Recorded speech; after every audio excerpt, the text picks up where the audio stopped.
Brookhaven wasn't the kind of place where people locked their doors. It was a town of two-lane streets lined with elm trees, where the diner still served coffee in chip mugs and the post office clerk knew everyone's birthdays.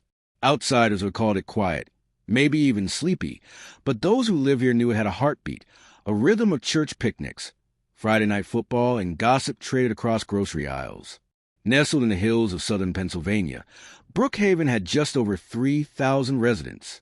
It had its quirks: a 4th of July parade that seemed to grow more elaborate every year, a radio station that played nothing newer than 1985, and an unspoken rule that everyone was welcome at your barbecue, whether they were invited or not.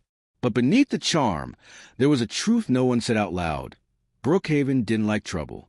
You could have your secrets here, as long as they didn't spill into the street. If you crossed certain invisible lines, though, the town could turn cold fast. Daniel Rourke was the kind of man who fit in without trying. At 42, he had the calm, deliberate presence of someone who didn't waste words.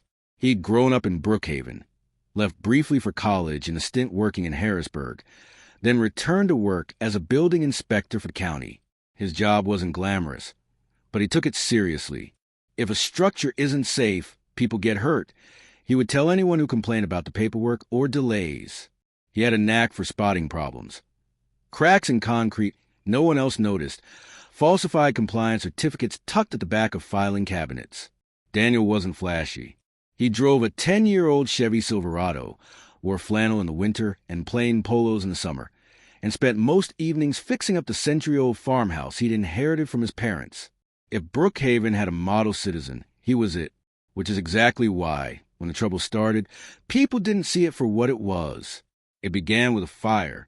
On a wet November morning 2 years ago, a newly renovated apartment building on the east side went up in flames.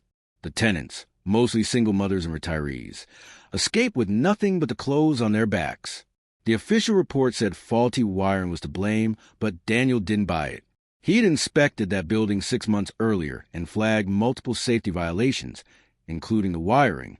The owner, a local developer named Gary Whitmore, had pushed back hard, filing complaints to the county board until Daniel's supervisor reconsidered the failed inspection. The repairs had been signed off on, but not by Daniel. After the fire, Daniel quietly started pulling permits, inspection records, and contractor invoices. What he found made his stomach knot. Forged signatures, doctor photographs, and safety reports that didn't match his own notes. And Whitmore's name kept appearing. Brookhaven wasn't a place where developers got rich overnight, unless they had friends in the right places. Whitmore did. His father had been mayor in the 80s. His cousin ran the county zoning board, and his younger brother was a state legislator. Daniel had seen political favoritism before, but this felt different. This wasn't bending the rules. This was erasing them. And it wasn't just Whitmore's projects. In the last 2 years, 3 other large developments have been fast-tracked through inspection, all linked to people with political connections. Still, Daniel kept quiet. In Brookhaven, accusing the wrong person without proof was social suicide. You'd find your dinner invitations drying up, your kids left off birthday lists, your contract suddenly out to bid again. But Daniel wasn't the only one who'd noticed. One rainy Thursday, Daniel was grabbing lunch at Maggie's Diner when an older woman slid into the booth across from him. She was in her 60s, hair in a neat bun, eyes sharp despite the half-moon glasses on her nose. "You're Rourke," she said. "The inspector." Daniel nodded. "My name's Ellen Carter. My brother was Henry Carter, used to run Carter Construction before he passed." Daniel remembered Henry. Solid guy. Old-school craftsmanship, the kind who'd walk off a job if the owner tried to cut corners. "My brother didn't have a heart attack," Ellen said quietly. "He found something, told me the night before he died that he was going to the county. He never made it." Daniel felt the hairs on the back of his neck rise. "What did he find?" he asked. Ellen hesitated, then leaned forward. "You're not the first one to see what's going on, and you won't be the last. But if you go digging, Mr. Rourke, you better be ready to bury yourself, too." For 3 nights, Daniel barely slept. Ellen Carter's folder sat on his kitchen table, like something radioactive. Every time he tried put aside, his eyes would drift back to the yellowing papers. the faded ink, the handwritten notes in Henry Carter's cramped block letters. At first glance, the documents were mundane: work orders, billing statements, inspection summaries. But Henry's notes told another story. In the margins, he'd circled names, dates, project codes. Sometimes he read a single word: fate, paid, or ask. It was the same pattern Daniel had started to notice: buildings signed off before violations were fixed, contractors billing for work that never happened, permits approved weeks before blueprints were even submitted. And there was one name that appeared in every batch: Whitmore. Daniel was methodical. He scanned the documents, then compared them with county archives. The deeper he went, the clearer the picture became. Brookhaven's building projects had been funneled through a small circle of developers, all tied to the same handful of officials. The county inspection office, the one Daniel worked for, had become a rubber stamp for those with connections. It wasn't just sloppy oversight. It was deliberate fraud, and it wasn't harmless. 2 years earlier, a daycare center ceiling had partially collapsed during nap time. No one was killed, but 3 children had been injured. The cause? Rotten roof trusses that had supposedly been replaced months earlier, according to a signed inspection report. The signature belonged to a former inspector named Bill Parson. Parson had left the job shortly afterward, citing family reasons. Daniel remembered asking about him once and being told he'd moved out west. But a quick search of old obituaries told a different story. Parson had died in a single-car accident 6 months after leaving the county. The crash had happened on a clear day, on a straight road. No skid marks. No passengers. Daniel added the name to his growing list. Ellen had said Henry never made it to the county office. That phrase stuck in Daniel's head. He pulled up old news articles, police reports, anything he could find on sudden deaths or disappearances tied construction or county politics. Over a 10-year span, there were 6. Henry Carter, heart attack, age 58, night before meeting with county officials. Bill Parson, car crash, age 47, months after leaving inspection job. Karen Miles, zoning clerk, missing after alleging favoritism in permit approvals. Never found. Tony Barker, plumber, killed in a warehouse fire hours before testifying in a negligence case. Mark and Debbie Lowe, small-time developers, found drowned in their own pool after filing a fraud complaint. 5 deaths, 1 disappearance. All within a week or 2 of speaking up or threatening to. One evening, Daniel was heading to his truck after a late inspection when a black SUV pulled up beside him. The passenger window rolled down, and a man in a tailored suit leaned over. "Mr. Rourke," he said, smiling like they were old friends. "I work with some of the folks in county development. They speak highly of you." Daniel kept walking. "You've got a sharp eye," the man continued, "and sharp eyes could be valuable. Maybe we could discuss some consulting work? Better hours, better pay. No more crawling through basements or standing on rooftops in the rain." "I'm fine where I am," Daniel said. The man smiled and wavered, but his eyes hardened. That's the thing about opportunity. It doesn't always come twice. The SUV drove off, leaving the smell of expensive cologne in the air. The next day, Daniel stopped by Ellen Carter's house. She lived alone in a white clapboard home on the edge of town, the kind with lace curtains and a vegetable garden out back. "They approached you, didn't they?" she asked the moment he walked in. Daniel nodded. "That's how it starts," Ellen said. "They make it easy for you to walk away. If you don't, they make it hard to stay. And if you still don't..." She let the sentence trail off, but Daniel understood. That night, Daniel came home to find his back door open. Nothing was stolen, but the folder from Ellen was gone. In its place, a single piece of paper sat on his kitchen table. It was one of his own inspection reports from the apartment fire. Someone had circled his signature in red ink and written 2 words beneath it: "Drop it." Daniel didn't sleep at all that night. By morning, he'd made his decision. He was going to document everything, every file, every photo, every name. He'd find a way to get into the hands of someone who couldn't be silenced. He didn't know yet that someone was already watching every step he took. By late February, Brookhaven was deep in winter. The streets were edged with dirty snowbanks, and the skies seemed to hover in a permanent shade of gray. Daniel was working longer hours, sometimes leaving home before dawn and returning well after dark. To his co-workers, nothing seemed unusual, except for the new, locked briefcase he carried everywhere. Inside were duplicates of the documents Ellen had given him, along with files he'd copied from county servers. He told no one, not even his sister, that he'd also mailed a USB drive to a friend in Harrisburg, just in case. What exactly just in case meant would become clear soon enough. Monday, February 21st, Daniel's colleague, Steve Halpern, later told investigators that Daniel seemed wound-tight. He'd been snapping at minor mistakes, drinking more coffee than usual. Steve noticed Daniel printing dozens of old inspection reports and slipping them into his briefcase. Tuesday, February 22nd, Daniel called Ellen Carter. According to her, his voice was low, hurried. "They know I have it all," he said, "but I think I'm close to figuring out who's running it." When she asked who they were, Daniel went quiet. Then, "If you don't hear from me by the weekend, call the papers. All of them."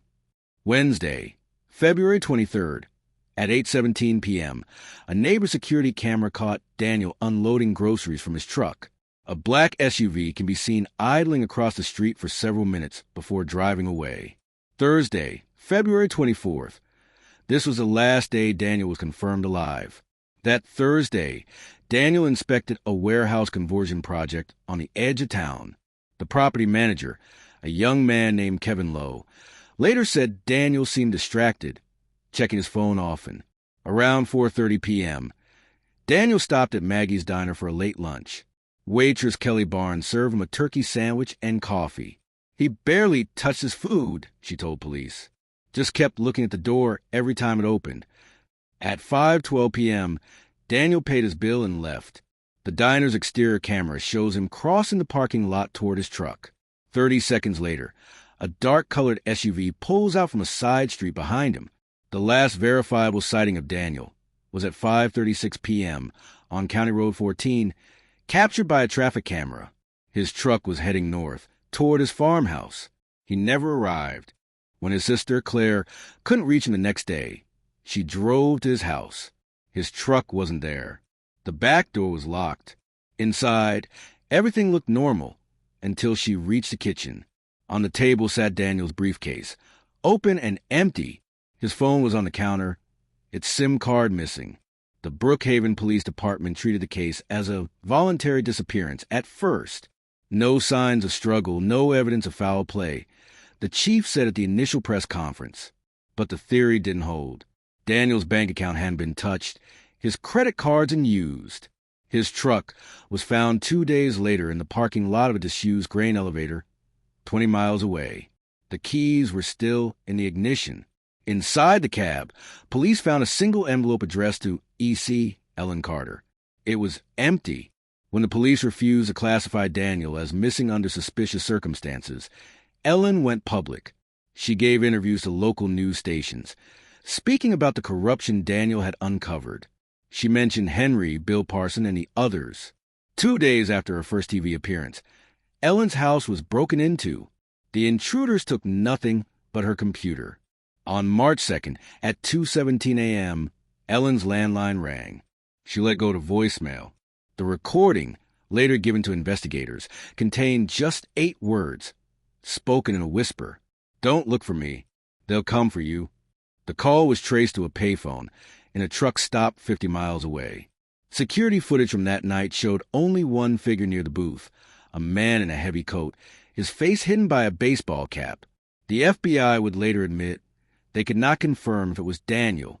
From this point forward, the story shifts, because what Ellen and a few determined investigators begin to uncover links Daniel's disappearance to a much larger pattern of silenced voices. Brookhaven's police chief, Frank Holloway, didn't appreciate being accused of dragging his feet. At the second press conference, he stood behind the podium, jaw clenched, insisting they were following every lead. But off camera, several officers privately admitted they'd been told to prioritize resources elsewhere. To the community, it felt like Daniel's case was already being boxed up and shelved. But Ellen Carter refused to let it die. 3 weeks after Daniel vanished, Ellen contacted a journalist she'd met years earlier, Lena Torres, an investigative reporter from Harrisburg. Lena had a reputation for getting under people's skin, the kind of journalist whose name could clear a room of public officials. When Ellen told her about the pattern of disappearances, Lena didn't hesitate. "If this is what you say it is," she told Ellen over the phone, "we're dealing with more than just a missing person. This is organized."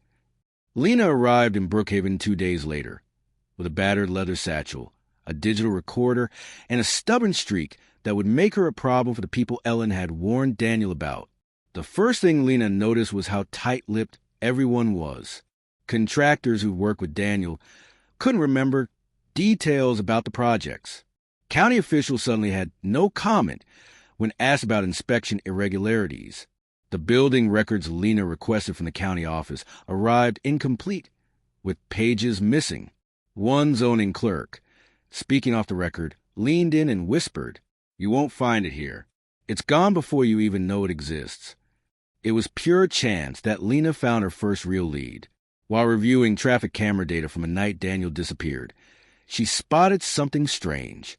At 5:41 p.m., just 5 minutes after Daniel's truck was last seen, the same black SUV from earlier sightings appeared on the same stretch of road, heading in the opposite direction, toward an abandoned industrial area. When she asked for additional footage from that district, she was told the system had been down for maintenance that week. It was the first of many coincidences.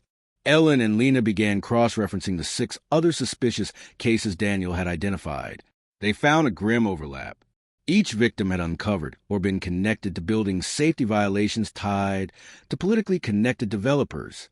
Each had either died or vanished within 2 weeks of making their concerns known. In nearly every case, the final sighting involved a vehicle that couldn't be traced, no plates, no records. In Karen Miles' disappearance, witnesses had seen her being escorted into a dark SUV by 2 men in suits. Police reports claimed they were unable to confirm the vehicle description. Lena's work was gaining traction. The Harrisburg Tribune ran a front-page teaser. Brookhaven's Vanishing Voices. Is a small town hiding a big secret? The day after it ran, Lena's editor received a call from a state legislator's office suggesting that poking around in Brookhaven's affairs might be legally problematic. Later that week, a brick was thrown through Ellen Carter's front window. Taped to it was a scrap of paper. Next, a break came when Lena met with Kevin Lowe, the property manager who'd seen Daniel the day he vanished. Lowe admitted he'd been too scared to speak up earlier, but on the night of the 24th, he'd seen the black SUV again, parked near the warehouse long after Daniel had left. Even stranger, when Lowe returned the next morning, the warehouse's side door, normally locked, was hanging open. Inside, he'd found a set of muddy boot prints leading toward the freight elevator. Police never processed the scene. 2 days before Lena was set to meet Lowe again for a follow-up interview, he failed to show. His phone went straight to voicemail. Neighbors reported seeing him load a suitcase into his car late that night, but the car was later found abandoned near the state border. Inside was his wallet, phone, and keys. No sign of Kevin. The old Harlan grain elevator had been closed for nearly 15 years. Its rusted silos rose above the scrub grass like skeletal towers, visible from miles away. Teens used to sneak inside to drink and spray paint graffiti, but in recent years even they avoided it. People said it was patrolled now, though no one could say by who. It was also the place where Daniel Rourke's truck had been found. One overcast afternoon, Lena convinced Ellen to drive with her out to the elevator. They parked half a mile away and approached on foot, boots crunching through patches of ice. The chain-link gate was chained shut, but the padlock was new, shiny, and untouched by rust. As they circled the perimeter, Lena spotted something that made her stop. A trail of faint tire tracks leading to a side service road, half hidden by overgrown brush. The tracks were fresh, no more than a week old. They followed the road until it curved behind the main silo complex. There in the mud were 2 deep impressions, boot prints, large, heavy tread, side by side, the kind left by someone standing guard. They slipped in through a sheet of corrugated metal that had been bent away from the wall. The air inside was damp and cold. smelling faintly of oil and mildew. Dust motes hung in the gray light, filtering through broken windows. Half the interior was empty, but the other half wasn't. On the far wall, stacked floor to ceiling, were dozens of sealed cardboard file boxes. Many were marked with faded county logos. Some were labeled with handwritten project names: Whitmore Lofts, Carter Apartments, Ridgeview Daycare. Lena's heart hammered as she brushed away the dust and pried one open. Inside were inspection reports, photographs, and contractor receipts. The original versions. They were not the sanitized copies she'd been handed at the county office. These showed the violations in full, uncorrected, and in the margins, names had been underlined in red pen. Daniel's name appeared twice. So did Henry Carter's and Bill Parsons. In one of the smaller boxes, Lena found a black, leather-bound ledger. Its pages were filled with neat columns of dates, initials, and amounts. Some entries were marked with a single red X. It didn't take long to see the pattern. Every red X matched the date a whistleblower had vanished or died. The amounts next to those dates were far larger than the rest. Ellen's hand shook as she flipped through it. "This is a kill list," she whispered. A faint noise made them freeze, the slow crunch of gravel outside. Lena shoved the ledger into her satchel and motioned for Ellen to stay quiet. Through a gap in the metal wall, they saw two men in dark coats moving toward the silo. One carried a flashlight. The other, something heavier, a length of pipe or maybe a crowbar. They waited, pressed against the wall, until the sound of footsteps faded toward the other side of the complex. Then they slipped out the way they came, not daring to look back. By the time they reached the car, Lena's hands were trembling so badly she dropped the keys twice. That night, Lena scanned the ledger into her laptop. Cross-referencing the initials with county staff lists, contractor rosters, and political donation records, she saw the full scope of it. Developers paid bribes for expedited permits and fake inspections. County officials signed off on unsafe projects. Anyone who discovered the scheme and threatened to talk was quietly removed. The network wasn't just local. At least 3 state-level officials were tied to the payments. While matching names, Lena found something else. Several entries without red X marks, labeled with the letter P. These were people who hadn't disappeared. Yet, one of those names was Ellen Carter. Lena knew she didn't have much time.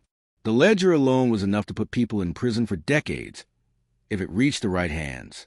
But the same names that appeared in it also had the power to bury evidence and make witnesses vanish.